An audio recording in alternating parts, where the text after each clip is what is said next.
Hello guys, in today's video I'm going to show you how to host multiple WordPress websites or just any websites on Hostinger.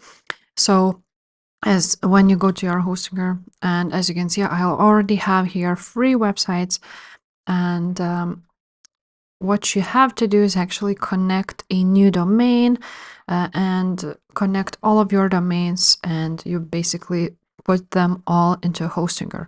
So what you want to do is actually to just add a website. You can choose to migrate a website or create a new one with WordPress, for example. So let's skip this question. Let's create it. And you can actually create with WordPress this website.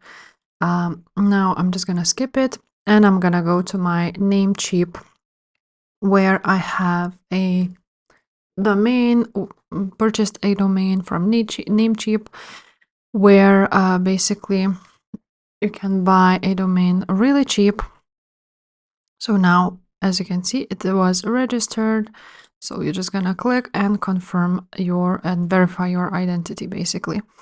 So that's how you connect a new site. And after that, basically,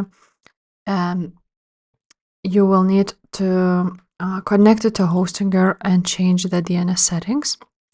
So you need to click connect here, let it load up.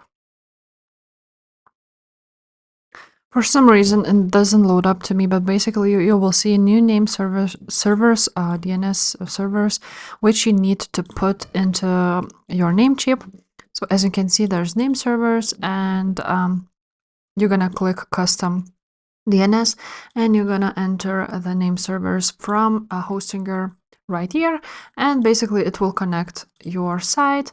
And after this, you're basically gonna have multiple websites. So of course, create a website with WordPress if you are into it.